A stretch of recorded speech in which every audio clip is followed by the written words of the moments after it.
Kalau mau jadi YouTuber udah terlambat. Iya, betul. Sekarang TikTok, waduh. Aku nih baru berapa bulan nih jadi YouTuber nih. Jadi gimana? Enggak, sekarang menurut Anda nih saya terlambat. Iya, saya nanya dulu sama Mas Bos. Gimana? Subscribers dan view-nya bagus gak? Di Indonesia juga pernah homeless karena udah bener-bener gak punya duit. Akhirnya numpang tidur di warnetnya Reza Arab. Edo Pratama atau yang sering disebut dengan nama Edo Zel. Betul? Betul. Aduh, mulai nih. Luar biasa. Iya, betul. Mas Bos, apa kabar Mas Bos? Aduh, seneng nih kita didatengin. Saya seneng kalau ada orang pemerintah yang mau podcast tuh artinya mau mendengarkan suara rakyatnya. Wah. Bisa ya? Bisa. Boleh. Udah cukup selesai deh. Apa kabar? Baik. Sehat. Mas Bos sehat? Sehat. Kita tiap seminggu bisa 3 kali swab ya. Waduh, sehat terus lah. Langganan ya. Tapi baru tahu tadi ternyata Edo baru cerita Zel itu ini ya dari tokoh game ya? Iya. Tokoh game. Jadi dulu itu saya kan kutu buku banget dan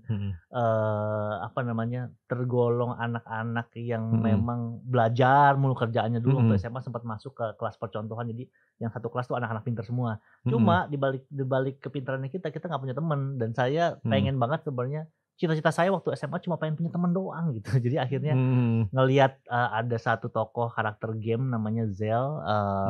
Terus saya pengen banget. Yang pastinya aku nggak tahu lah. Pengen jadi orang seperti itulah. Pengen jadi orang yang lebih ekstrovert, lebih senang bergaul dibandingkan konsen sama belajar terus gitu. Itu sampai aku dengar sampai beli buku How to Win Friends ya. Yes, betul.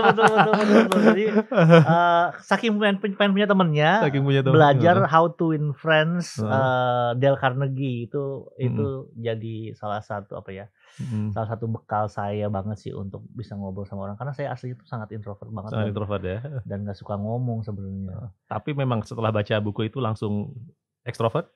Enggak juga sih, tapi lebih punya kemampuan berkomunikasi aja sama orang lain. Pastilah YouTube subscribersnya aja sekarang udah 3,8 Aduh, amin, juta. Amin. Wah, banyak amat.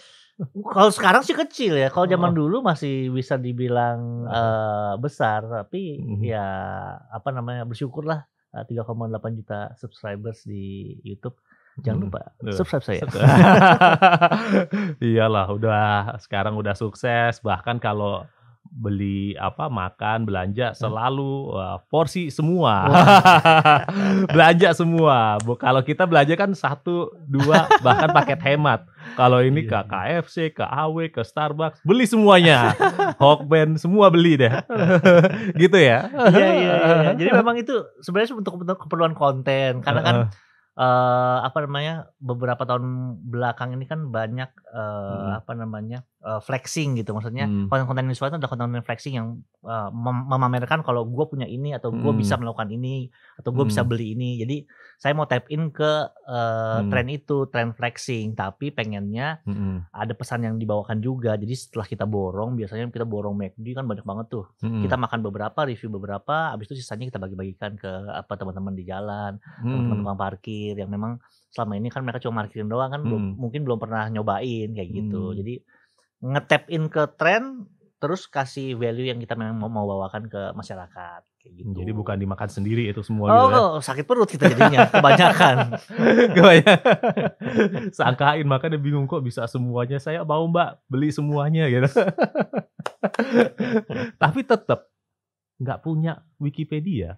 Wah, ini dia. Saya juga nggak tahu kenapa ya. Ini aku cari-cari mana nih Wikipedia. Kenapa nggak nongol-nongol ya? Saya belum selevelnya Mas Bos lah. Masih orang biasa aja.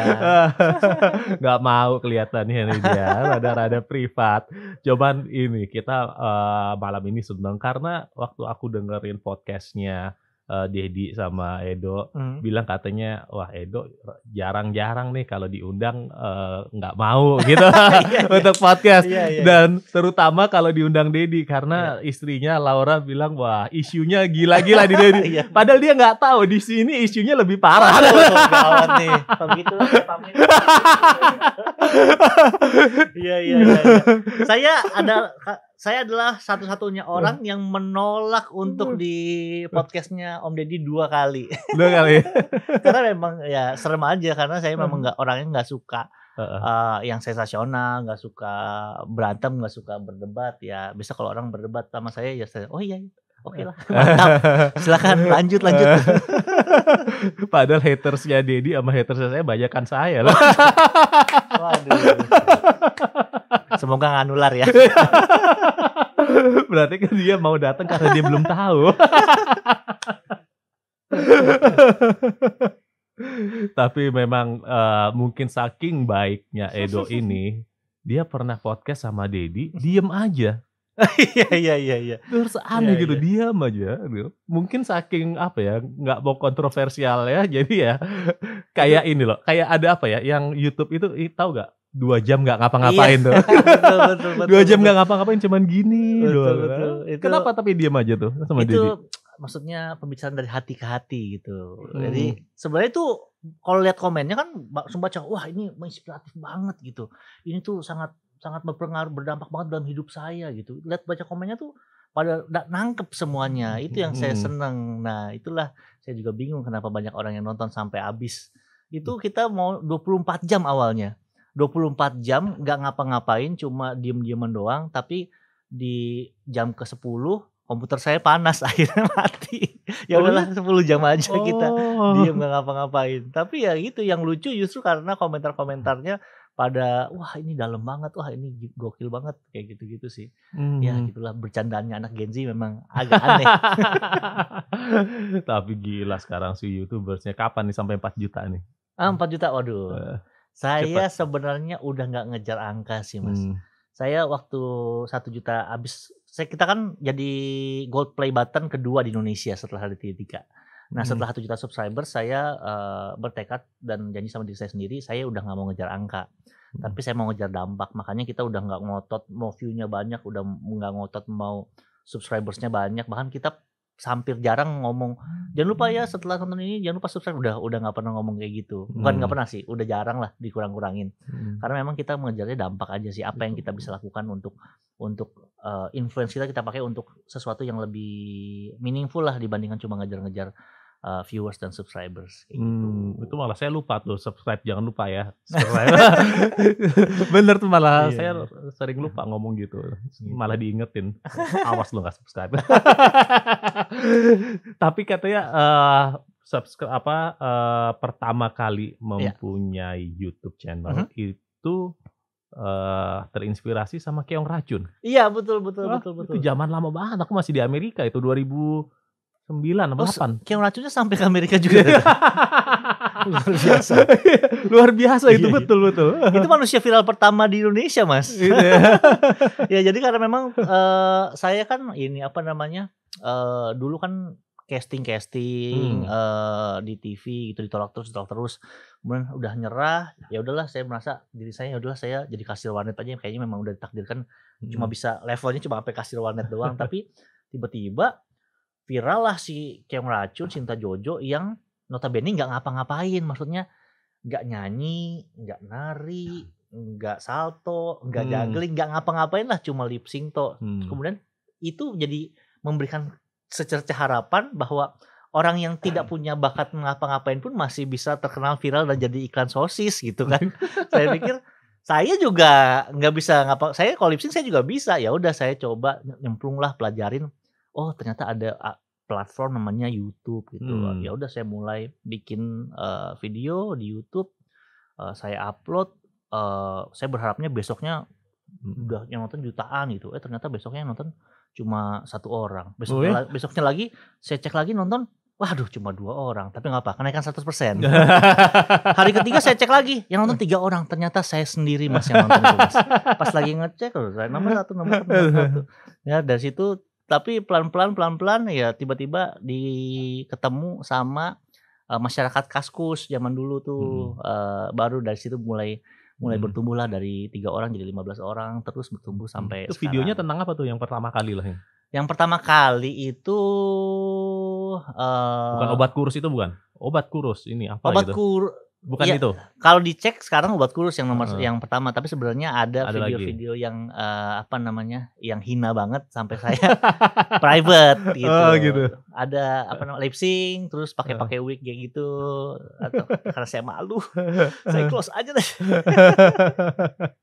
Tapi kayaknya setelah, waktu Heeh. berjalan, skit-skit video gitu udah diubah ya sekarang Iya, temanya? udah jarang sih, Mhm. karena memang, sayanya juga udah nggak terlalu passionate sama tahun Mmm, 2000 berapa ya, 2017 atau 2018, mhm, saya merasa, saya terpanggil untuk jadi role modelnya anak-anak, mmm, millennials. Karena kalau, anak-anak millennials waktu itu lagi zamannya banyak banget influencer-influencers yang booming, tapi terlalu sensasional dan banyak hal-hal yang terlalu nyeleneh gitu kan. Saya pikir, mhm, oh iya mereka semua anak-anak generasi zaman sekarang pengen jadi YouTubers tapi nggak punya role model yang memang bener-bener, positif gitu. mmm, Sedangkan saya nggak mau membuka diri sama kehidupan saya, saya maunya sketsa-sketsa aja. Akhirnya berpikir, ya udahlah saya coba untuk buka mhm, diri, nge-vlog sama keluarga. Akhirnya istri saya pun yang dulu di-follow sama mhm, orang ketakutan sampai dihapus mhm, akun Instagram-nya sendiri, mmm, baru mulai membuka diri, "Oh ya ini yang kita percaya, ini mhm. value-nya kita hidupnya seperti ini." Baru perlahan-lahan jadi, Mhm. transisilah dari sketsa jadi vloggers. Tapi, dengan perubahan Mhm, konten mhm. begitu ini, mempengaruhi view juga ya? Mempengaruhi banget banget Oh, banget banget, karena kan awalnya orang subscribe kita kan pengen nonton komedi, mhm, kenapa tiba-tiba jadi keluarga gitu. mhm, Tapi ya kita imbangin sih, kadang-kadang kita masih komedi, kadang-kadang kita masih keluarga selama setahun habis transisi, baru akhirnya kita full fledged untuk, jadi vloggers, mhm, keluarga. Tapi tetap saya ya adalah saya yang tetap punya, komedi mhm, receh, jadi sehari-hari saya nge-vlog keluarga jalan-jalan juga tetap tetap aja ngereceh gitu. jadi kayak gini, aku punya Mhm, sekarang The Mas Bos Podcast. mhm. Ini kontennya nggak bisa langsung tiba-tiba berubah gitu ya? Nggak Itu bisa berubah. mempengaruhi Itu view? algoritmanya berubah karena kan Mhm, ya balik lagi orang kan mau nonton, karena mau denger mhm, podcast tiba-tiba, Mas Bos joget mhm. TikTok belum Oh, pasti algoritmanya pasti akan berubah karena mhm. di-cater ke audiens yang berbeda kayak gitu. Mhm, oh jadi kasih ide tuh, mungkin minggu depan kita joget TikTok lah. Joget TikTok di TikTok lah. Tapi kita mau lihat nih beberapa Hah? foto yang sudah kita kepoin Waduh, dari Edo apa Zel. ini? Coba lihat, Wah, yang pertama nih.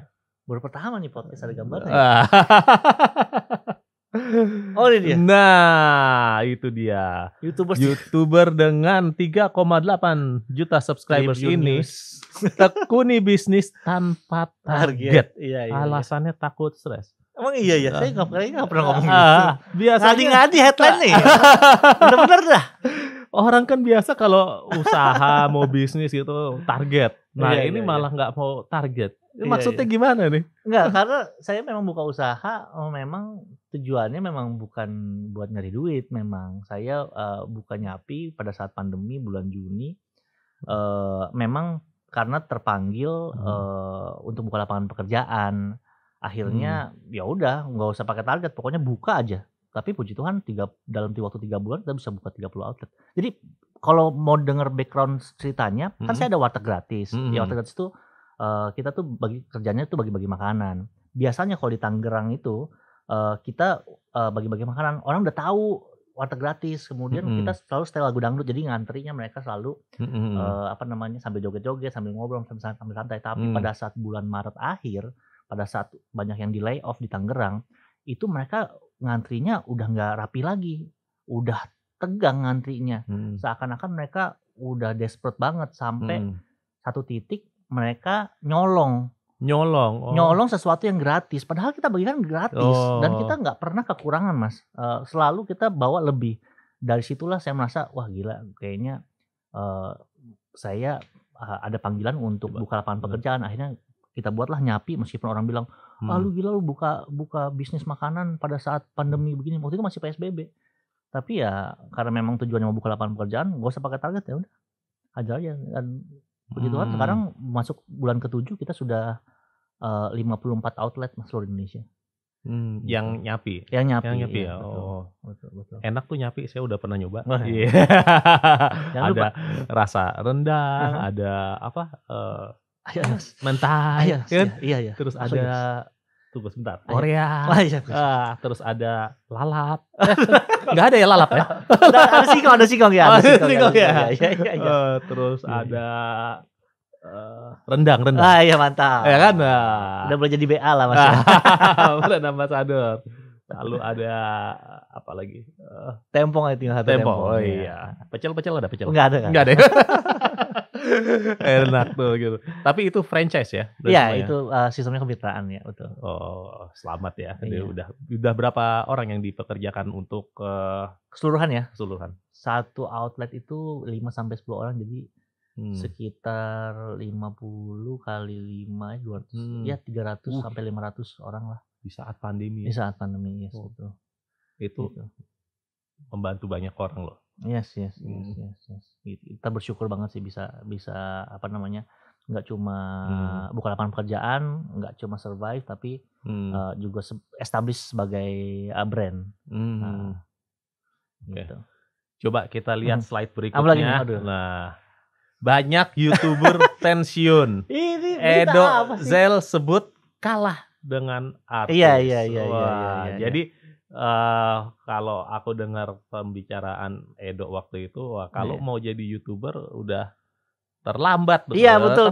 Sekarang TikTok, waduh. Aku nih baru berapa bulan nih jadi YouTuber nih. Jadi gimana? Enggak, sekarang menurut Anda nih saya terlambat. Iya, saya nanya dulu sama Mas Bos. Gimana? Subscribers dan view-nya bagus nggak? Lumayan. Ternyata ada juga yang mau lihat kita gitu. Coba pindahin ke TikTok pasti lebih cepet. Tapi TikTok kan sebentar-sebentar. Kita ngomong paling nggak 45 menit. Tinggal dipotong-potong aja. Yang esensinya kayak Daniel Mananta kan ada podcast juga kan. Udah mulai dipotong-potong dijadiin itu dalam berapa bulan udah yang kalau search hashtag Daniel Mananta udah 10,3 juta. 10,3 M likes-nya. Sekarang berapa untuk Edo di TikTok, apa namanya? Di TikTok followers atau di TikTok followers juga. Followers ya. Saya start bulan Maret itu sekarang udah 600.000 followers. Kayak gitu. Tapi banyak joget ya? Enggak. Saya kalau di TikTok komedi kayak gitu. Beda-beda sekarang TikTok udah bagus, ada dokter, ada psikolog, ngomongin COVID apa semua di situ udah keren-keren. Ada bisnismen juga, ada Pak Deddy Budiman, ada Doni Pramononya Saur Sally bagi-bagi tips bisnis. Jadi aku udah bisa joget Odading kok. Emang ada joget Odading? Ampun Bang Jago. Bang Jago juga udah bisa lah. Iya. Jadi intinya nggak terlambat ya kalau saya. Apa tetap harus pindah ke TikTok? Kalau saya bilang sih, kalau orang biasa ya, untuk nyemplung ke YouTube pasti bakal susah banget. Tapi kalau sudah punya nama sebelumnya, jauh lebih gampang. Jadi kalau artis-artis mau masuk ke YouTube masih punya power. Kalau selama sebelumnya punya followers. Aku bukan artis loh, bukan artis. Tapi kan followersnya dan influencer. Haters. Penting lah pertumbuhan YouTuber. Itu yang nonton haters semua itu. Iya. Kalau saya bilang terlambat sih, saya berani bilang terlambat sih. Kalau mau mulai tahun ini. Kecuali ya memang sudah punya tim kreatif, udah punya modal, udah punya sistem yang baik. Tapi kalau baru mau mulai orang-orang biasa bakal kesusahan karena ya kompetisinya juga udah tinggi banget Mas. Mau ngelawan artis yang sebelumnya udah punya followers, wah berat. Kita aja YouTubers yang content creator dari endemic creator yang lahir dari YouTube aja kesusahan untuk berkompetisi sama teman-teman artis, apalagi yang orang-orang biasa. Nah yang sekarang ini yang baru muncul adalah tiktokers yang orang-orang yang belum pernah nge-create konten sebelumnya tiba-tiba udah punya 6 juta followers kayak botak TikTok. Kemudian kayak banyak deh Cika yang benar-benar nggak tahu siapa tiba-tiba followersnya banyak. Jadi yang kalau mau organik ya memang harus ke TikTok. Memang semua data analisa semua ke TikTok semua. Oke, ini adalah episode kita terakhir hari ini. Besok kita akan ada di TikTok. Podcast. Ada loh podcast di TikTok. Oh gitu, ada juga. 1 menit doang. Tapi lucu banget. Oh cuma 1 menit. Nanti saya share referensinya. Oh, oke. Boleh. Oke, kita lihat slide selanjutnya. Ini kelihatannya olahraganya Edo Zel. Ini story. Sekarang balap sepeda online, guys. Wah. Hah? Oh iya. Ini gimana jadinya nih? Enggak gitu juga kali. Woi, saya kaget sih. Enggak, ini gini. Kan biasa sekarang orang lagi tren banget naik sepeda di mana-mana. Ternyata Edozel juga mengikuti tren. Hanya bedanya olahraganya secara virtual ya kelihatannya. Gitu ya. Jadi ada mesinnya Mas sepeda tapi sambil online juga, dan ini olimpiade juga. Oh, ini ada mesinnya digenjot ini. Iya, mesinnya mesin apa namanya? Mesin sepeda beneran. Oh. Kayak gitu. Dan ini di kalangan apa namanya? Pada saat WFH kemarin ya ini lumayan ngetren. Tapi artinya nggak sepedaan keluar dong, sepedaan di sini aja. Enggak. Oh. Iya, lebih inilah dekat sama dapur. Kalau lapar. This is the new normal. New normal. Oke, lanjut coba lihat ada apa lagi. Apa lagi nih? Nah, ini kita sudah bicara tadi, lanjut. Iya. Nah, itu kan bahwa pada saat orang-orang PHK malah ada perusahaan membuka. Iya. Itu hebat tuh ya. 300 orang ya tadi ya. Iya, 300 sampai 500. Itu berapa keluarga yang Anda bantu itu? Amin. Coba lanjut. Serba BTS. Waduh. Imnida Cafe. Cocok buat para army nongkrong. Coba lagi. Wah. Iya. Kado bagi sang istri. Wow. Edozel berharap kafe barunya ini dapat membantu membukakan lapangan pekerjaan di tengah pandemi. Yes. Jadi fokus banget ya sama membantu orang ya. Iya, karena tahun 2020 memang saya punya panggilan untuk buka lapangan pekerjaan. Jadi apa yang saya bisa buka lapangan pekerjaan saya buka. Karena kalau Nyapi kan jenisnya franchise. Kalau franchise itu akan ada limit tertentu sampai mereka akhirnya nggak bisa buka lagi karena ada jarak. Sama menurut saya kalau franchise kalau di atas 75 udah kurang oke Mas, karena akhirnya jadi kanibalisme. Malah kita buka outlet baru malah cuma memakan market yang sebelahnya doang gitu. Jadi saya harus limitin. Akhirnya gimana caranya saya tetap bisa buka lapangan pekerjaan ya, saya bikin Imnida Cafe, saya ambil franchise yang lain, saya ambil Wautek, ambil Royal Seafood, ambil Tokebi, ambil Tok, pokoknya ada franchise ya udah saya buka aja pokoknya. Ngurusin sampai kemarin kita sewa mesin alat pembuat cotton candy itu gulali Mas. Sewa 800.000, ya udah suruh orang kerjain aja gitu. Yang penting mereka bisa kerja aja gitu. Sampai sekarang nggak untung ini kita yang di yang di BTS ini nggak untung, tapi ya kita cuma kita untuk bisa nutupin ongkos operasional aja udah seneng kok gitu. Nggak usah nyari untung, yang penting orang bisa kerja, kita bisa nutup operasional, itu udah ideal buat kita. Ada berapa orang Edozel di BSD ya? Ya tidak ada, cuma saya. Tapi ini Imnida Cafe ini katanya nggak jual makanan minuman. Nggak jual makanan. Cafe nggak jual makanan minuman, jual apa? Jual merchandise-nya BTS asli dari Korea gitu. Jadi karena kan kita pakai nama BTS kan, jadi kita nggak bisa jual produknya kita. Tapi kan namanya cafe. Cafe bukannya biasanya buat minum gitu? Cafe dalam artian buat duduk aja sih sebenarnya. Buat duduk, buat foto-foto. Ya pergeseran istilah lah. Ya kayak serasa bulan Ramadan gitu ya cafe ya. jadi sebenarnya ada triknya juga. Jadi kan ini kan di lantai 2 si kafenya ini. Di lantai bawahnya itu franchise yang saya ambil kecil-kecil, booth kecil, yang gulali tadi saya taruh di bawah supaya orang kalau mau makan, minum, lapar ya belilah di bawah kayak gitu. Nah duduknya boleh di atas kayak gitu. Buat foto-foto jadi bukan puasa aja gitu ya. Sangkain gitu. Oke lanjut, coba lihat. Apa lagi? Cerita Edozel soal sulitnya membangun karir jadi YouTubers. Coba lihat lagi, ada apa lagi? Gila, saya bahkan tidak pernah baca ini. Nah, itu tuh. Bulanan nggak sampai 300.000 itu setahun pertama. Itu sudah setahun loh. Iya, betul. Pertama zamannya saya nge-YouTube kan belum malah waktu saya nge-YouTube belum ada AdSense, jadi belum ada monetisasi. Dan kalau AdSense itu kan berdasarkan dari jumlah pengiklan yang bayar ke YouTube supaya bisa tayang di YouTube-nya kan. Nah, zamannya saya ya karena YouTube platformnya belum terkenal, ya belum ada perusahaan yang mau mengiklan di YouTube langsung kayak gitu. Jadi ya pemasukan saya ya cuma 300.000 iya itu nggak iya per 300.000, bulan untuk setahun pertama. Makanya saya bilang teman-teman semua kalau mau masuk YouTube tujuannya jangan duit, pasti kecewa. Karena setahun pertama itu nggak ada duitnya, ya itu investasi banget. Contohnya ya Mas Bos kan udah lihat sendiri kan AdSense-nya begitu diterima kan udah kelihatan kan. Tidak seberapa ya. Kok Raffi Ahmad kayaknya ini kok saya segini doang kan. Ya memang gitu. It's butuh waktu yang panjang banget sih. Iya. Karena kan nanti pada saat sudah settle ya video-video yang lama pun kalau ditonton masih menghasilkan AdSense. Gitu. Tapi sekarang udah gede dong. Sekarang cukup lah buat nutup ongkos produksi. Kadang-kadang masih suka nggak nutup juga.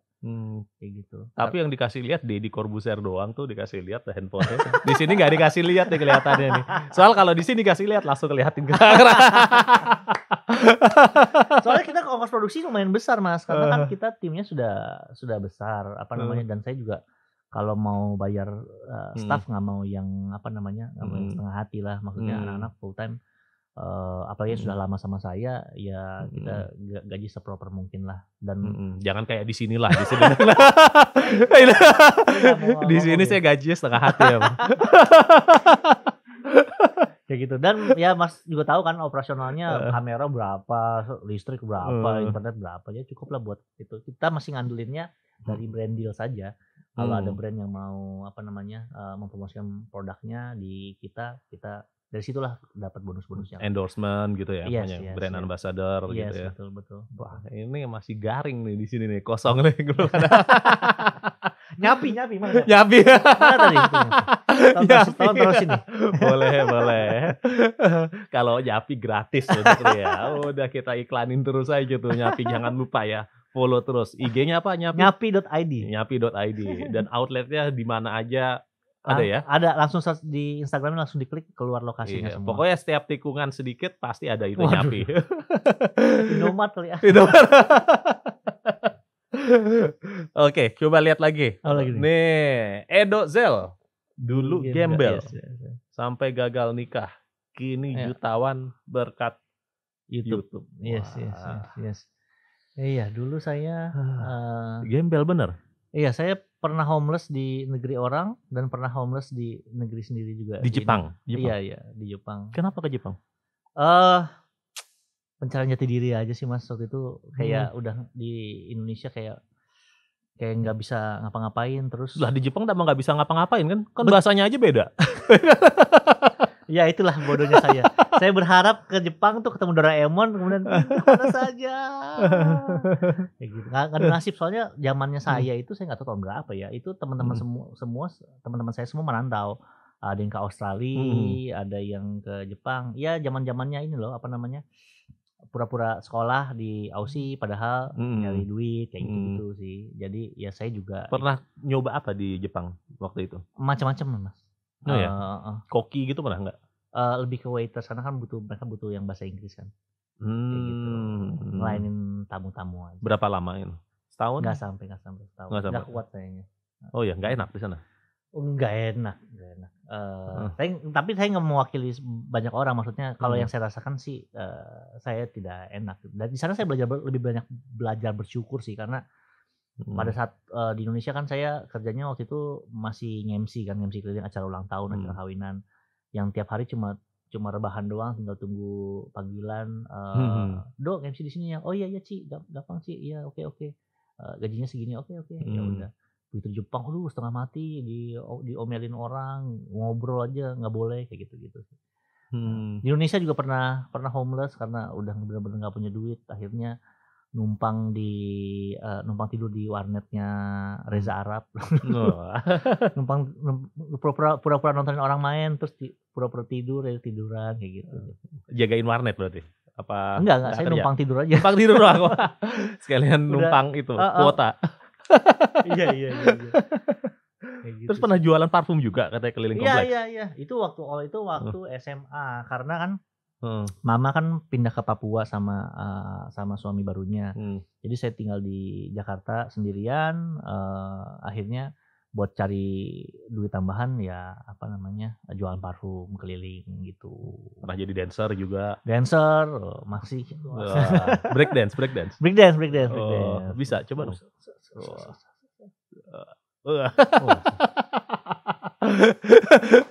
Bisa begitu ya. Alisnya bisa break dance juga Iya gitu dong. ya. Semua tubuh saya bisa goyang. Oh gitu ya. Mas. Wah. Ikat pinggang. Gitu ya. Tapi katanya memang apa sampai gagal nikah sampai mau bunuh diri. Iya. 2012 momen paling berat sih dalam hidup saya karena waktu itu gagal nikah, terus karena depresi berat. Kerjaan saya kan nge-MC nih Mas. Kalau nge-MC kan harusnya memberikan apa ya? Memberikan keceriaan dalam acara pernikahan, apa namanya? Ulang tahun gitu. Tapi saya lagi depresi berat, jadi saya bisa dibilang udah nggak ada yang mau pakai saya nge-MC karena saya tidak bisa menceriakan suasana. Pernah satu kali apa namanya? Teman saya yang menikah, yang nangis saya Mas. Oh gitu. Itu aneh banget tuh, awkward banget. Jadi saya secara apa namanya? Saya secara mental hati udah hancur, kemudian karir juga nggak bener, tabungan juga udah habis buat apa namanya? DP apartemen yang hangus itu juga, kemudian titik terendah saya sih. Tapi di balik itu 2012 juga jadi titik balik saya karena di situ saya yang dulunya agnostik karena kan berasal dari keluarga broken home, nggak pernah diajarin agama. Saya yang dulunya agnostik, tapi tahun 2012 di saat momen terendah saya akhirnya memeluk agama gitu. Akhirnya kenal Tuhan, baru diubahkan secara pemikiran, diubahkan secara purpose hidup, dan ya benar. Setelah saya ganti purpose hidup saya, kayak semuanya dilancarkan. Mau dari YouTube juga dulu kan hausnya pengen terkenal gitu, pengen banyak duit, pengen dikenal banyak orang karena kan anak broken home tuh butuh banyak perhatian dari banyak orang gitu kan. Jadi saya pengen terkenal dan saya pengen punya duit gitu. Tapi nggak pernah berhasil. Tapi begitu saya tobat, saya berubah, saya nggak mau punya banyak duit, saya nggak mau terkenal, tapi pengen jadi dampak kayak buat anak muda. Ya Tuhan kayak bukain jalan. 2012 dalam setahun kita 500.000 subscribers, tahun berikutnya kita 1 juta subscribers, jadi sempat jadi YouTubers nomor 1 di Indonesia, mengalahkan Raditya Dika, stasiun TV apa segala macam, label musik kita paling atas. Ya diberkati luar biasa lah. Sampai akhirnya ketemu istri yang baik. Wah ini 2015 ya? Iya 2015. 15 ya? Kalau ketemunya sih 2013 ya? Nah iya lupa loh. Istri saya itu adalah manajer saya. Jadi apa namanya, waktu YouTube kan saya butuh orang yang ngaturin kerjaan apa segala macam. Ya udah itu Lawa sama Laura. Kemudian apa namanya, akhirnya pacaran, akhirnya saya nikahin kayak gitu. Jadi yang gagal nikah itu sekarang gimana ngelihat baik-baik saja sekarang? Enggak lah, ya pasti baik-baik saja lah. Saya justru berterima kasih kalau tidak terjadi kejadian seperti itu, saya tidak mungkin jadi yang seperti sekarang gitu. Aman. Aman ya. Ditonton ada istri loh. saya sih. Oke, lanjut. Saya dia di Kolbusil aja deh nih podcast. Ya ini dia di YouTube Rewind. Edozel. Ini selalu masuk YouTube Rewind ya atau enggak? Kapan aja masuk ya atau kapan enggak ya? Hanya ini. Saya cuma YouTube Rewind yang pertama sama YouTube Rewind yang terakhir ini. Yang pertama kapan? Yang pertama itu 2015 ya? Apa 2016? 2015 ya? 2016 ya? Iya. Tapi YouTube Rewind itu memang biasanya global. Apa enggak? Memang enggak. Setiap negara punya YouTube Rewind sendiri. Enggak. YouTube Rewind itu yang official ya dari YouTube-nya sendiri. Kalau di Indonesia karena ini enggak official, ini official. Enggak official. Ini inisiatifnya kreator-kreator sendiri gitu. Enggak ada biaya dari YouTube, enggak spesial pun turun dari mereka. Seharusnya yang biayain YouTube gitu. Kalau official, apa enggak juga? Kalau official yang global ya semua yang biayain YouTube. Gitu. Kalau ini makanya apa namanya, teman-teman banyaknya cari sponsor gitu biar karena kan produksinya mahal. Berapa hari itu? Sama? Saya sih nggak jadi bagian produksinya, tapi kalau saya dengar ya ini 4 harian, 4 hari syuting, tapi yang lama kan ini Mas, apa namanya? Aku ingat Atta ini Halilintar pas hari itu dia kesini. Oh gitu? Iya, aku ingat tuh. Dia datang ke sini terus dia bilang, Mas aku tadi habis syuting YouTube Rewind. Nah di situ dengan segala kepolosan aku nanya YouTube Rewind apaan Apa? sih? Iya, Gitu. iya, iya. Oh iya baru ingat baru nggak sekarang. Oh ini ya waktu itu si Atta itu syuting. Oke. Emang kampungan nih saya. Lanjut coba. Apa lagi nih? Nah, ini dia Apa ini? tadi nih. Saya nggak nyari prestasi, gua lebih nyari kontribusi ke masyarakat nih. Oh yes. Inilah Bener ya yang tadi iya, tepat sekali dengan apa yang Edo tadi katakan. Tapi mungkin coba lanjut deh. Ini mungkin salah satu kontribusi ya. Yes. Warteg gratis Warteg ya. gratis, yes. Bisa dijelasin nih gini. Jadi Tadi udah kita bicarain sedikit iya. kan. Jadi 2019 saya dapat panggilan untuk buka warteg gratis.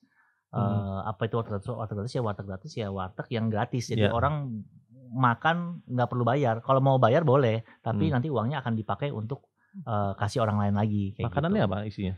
Makanannya yang bikin menunya Chef Arnold. Jadi makanannya Master Chef kita kasih gratis gitu. Jadi ya udah karena terpanggil untuk buka ini ya awalnya saya nolak karena saya pikir nggak mungkin, mana mungkin saya bisa bikin warteg gratis. Karena setelah saya hitung tabungan saya paling 90 juta saya bisa tahan paling sebulan udah tutup. Nanti orang sangkain saya cuma buat bikin konten doang, cuma buat ini doang kalau sebulan tutup. Ya udah tapi selama 3 bulan saya maju mundur, saya berdoa terus, ya udah Tuhan kuatkan, ya udah kita jalanin warteg gratis, puji Tuhan sampai sekarang kita sudah ada di 4 kota. Lah, 4 kota kayak udah begini? 4 kota. Iya. 4 mobil berarti atau berapa? 3 mobil, 1 vending machine. Oh. Jadi mobilnya kurang lebih kayak begini. Semuanya sama. Warnanya sama, terus bentuknya juga udah bisa masak di atas. Di dalam situ bisa masak? Iya. Awalnya mau bikinnya ini kayak outlet gitu, tapi waktu pada saat lagi bikin ide ini ada gempa Tangerang waktu itu, Banten. Saya pikir nggak mungkin dong pengungsi yang datang ke outlet kita untuk makan gratis. Gimana caranya supaya kita bisa yang menjemput bola, yang ke lokasi ya kita bentuknya food truck kayak gitu. Datang. Jadi kita ke mana-mana bisa. Cuma yang sedihnya waktu banjir 2018. 2019 ya. Kita mau bantu karena banjir. Mobil kita mogok kena banjir. Oh ya. 2020 Januari ya? Desember kali. 2019 Januari apa? Betul. 19 Desember, 2019 Desember, 2020 Januari ya. Mogok. Gitu iya, mogok. Ya banyak lah suka dukanya. Berapa box biasa sehari kalau sehari itu 100 sampai 200 per kota. Jadi kira-kira kita sebulan keluar 10 ribuan lah. Waduh. Tapi nongkrongnya di tempat yang benar ya, jangan nanti di depan DPR atau ruang lingkup Monas gitu ada.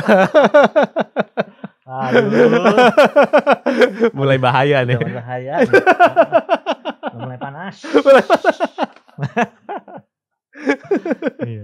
Tapi semenjak pandemi kita agak sedikit berubah. Yang awalnya kan selalu bagi-bagi makanan. Kita pas pandemi kita bagi-bagi APD, kita lelang sepatu. Ini sepatu warteg gratis kita lelang. Oh ini merek apa? Merek sendiri ini? Enggak, ini custom made. Kemudian kita lelang. Hasilnya kita ubah jadi APD. Jadi sepatu ini kemarin kita jual jadi 100 APD. Gitu. Terus ya bagi-bagi, kita produksi masker sendiri, produksi hand sanitizer sendiri, kita bagi-bagikan gratis juga. Gitu sih. Jadi menyesuaikan diri lah. Oke, tapi ada satu lagi nih mengenai kontribusi ke masyarakat, coba lihat. Nah ini aku lihat nih. 2014. 2014. Panti Asuhan Agape menyumbangkan hasil penjualan tiket meet and greet. Emang dari dulu suka menyumbang ya? Iya. Karena saya juga banyak dibantu, Mas. Maksudnya pada saat saya SMA kan tinggal sendiri di Jakarta. Kiriman dari orang tua waktu itu, kiriman dari mami dari Papua cuma 300.000 sebulan, which is cuma cukup untuk ongkos saya ke sekolah sama makan siang gitu. Nah, tinggal sendiri di Jakarta. Tinggal di Jakarta ngekos. Ke SMA gitu. Ya. Ibu di Papua. Iya, ngekos di pinggir kali gitu yang cuma triplek doang gitu. Temboknya.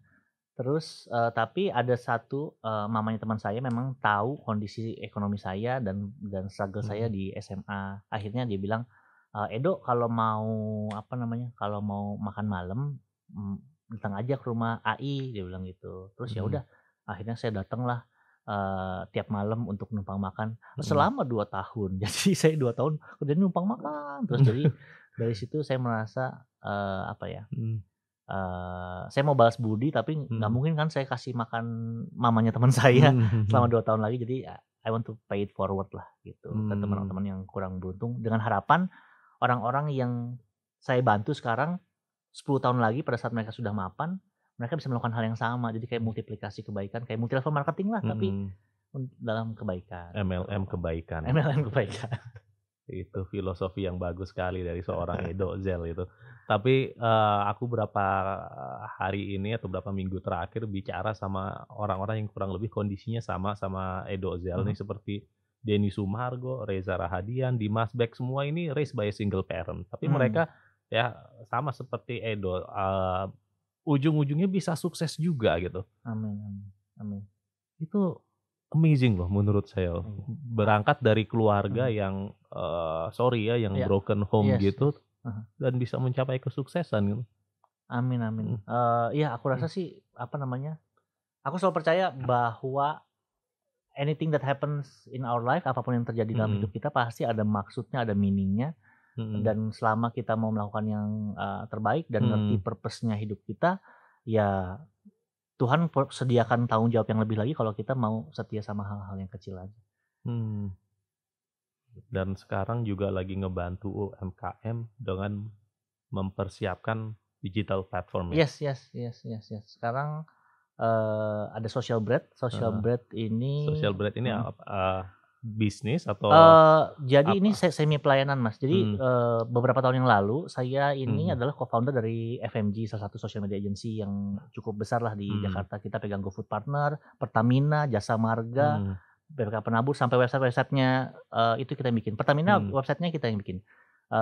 Nah, tapi karena kita memang bertumbuh besar, akhirnya harga kita makin naik. Sedangkan saya sebagai co-founder di sana punya visi untuk membantu UMKM. Akhirnya saya mundur dari agensi yang lama, vakum dulu beberapa 6 bulanan, setahun.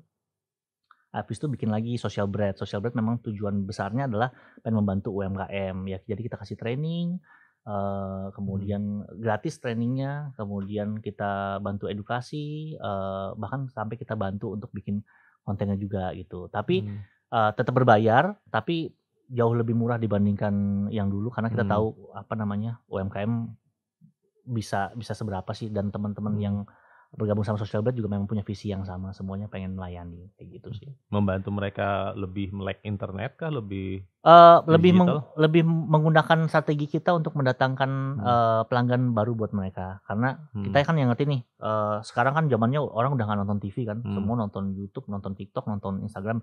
Ya kita yang bikinin, ayo nih strateginya begini, hashtagnya begini, kita trainingin mereka supaya mereka bisa bikin konten sendiri gitu. Atau kita yang bikin kontennya juga bisa gitu. Kita yang bikin funnelingnya, strateginya supaya sosial medianya mereka bisa mendatangkan purchase gitu, supaya mereka bisa running their business. Karena udah berubah banget karakteristik dan behaviornya dari pelanggan zaman sekarang udah beda banget. Orang kalau mau pergi ke sebuah restoran itu dari rumah mereka udah research. Udah nggak ada zamannya kayak gue datang lah kemudian gue lihat mau makan di mana, udah nggak ada. Mereka dari rumah udah tahu nih gue mau kemana. Nah, taunya dari mana? Dari handphonenya makainya platform apa? Iya, kalau nggak TikTok sekarang Instagram. Website orang udah jarang banget untuk mau pelajarin produk dari website. Kita yang bikinin strateginya, udah tinggal jalanin aja gitu. Saat ini kita sudah bantu sekitar 50 brand lokal dan UMKM. Mudah-mudahan kalau Tuhan mengizinkan tahun ini bisa ada percepatan, kita bisa bantu seluruh Indonesia sih. Saat ini baru ada di Jakarta dan Surabaya. Ini kan program pemerintah sudah lagi membuat UMKM go digital. Jadi untuk mengkonekkan UMKM supaya mereka lebih connect ke digital platform. Yes. Dan targetnya tahun 2021 kalau nggak salah harus ada penambahan 6 juta UMKM yang melek internet dan bisa mengakses digital untuk memperbesar pasar mereka. Dan yang Edo lakukan itu yang seharusnya pemerintah lakukan. Oh gitu ya. Kalau gitu dana pemerintah buat saya aja. Mantap. Halo Pak, apa kabar Pak? Mantap. Bapak siapa? Bapak siapa? Bapak siapa? Pak Camat. Jadi kita dulu pernah bikin open training. Jadi setiap minggu kita kirimin video tutorial yang benar-benar jelas banget. Orang bego juga pasti bisa ngelakuin karena gampang banget. Kita udah bikin kayak step by step sampai ada tulisannya, ada apa setiap minggu kita kasih tahu trennya ini, tolong bikin trennya begini, jogetnya begini, nanti terakhirnya keluarin produk kamu kayak gitu. Itu udah mudah, tapi ternyata setelah kita eksekusi selama sebulan 2 bulan nggak berhasil karena ternyata yang punya UMKM ini memang jiwanya nggak di sana, sama kedua memang sudah umurnya bukan umur yang bisa belajar hal baru kayak gitu. Akhirnya tahun ini kita coba lagi, kita mau bikin aplikasi setara kayak Gojek. Jadi tapi kalau Gojek kan tukang ojek, kalau ini pengennya konten kreator di seluruh Indonesia. Jadi mereka yang memang anak-anak muda, yang memang anak-anak mahasiswa yang suka main TikTok. Kalau lu pengen dapetin penghasilan tambahan, kalau lu mau bantu UMKM, kalau ada UMKM yang, saya mau bikin konten TikTok, saya kebetulan ada promo ini, dia tinggal klik, ada mahasiswa di sana yang lagi nganggur, mereka bisa terima, mereka yang bikinin kayak gitu. Tapi kita mudah-mudahan, tapi itu masih dalam on progress sih, mudah-mudahan tahun ini, jadi supaya kita bisa bantu lebih banyak, kalau bisa ribuan UMKM kita bisa bantu.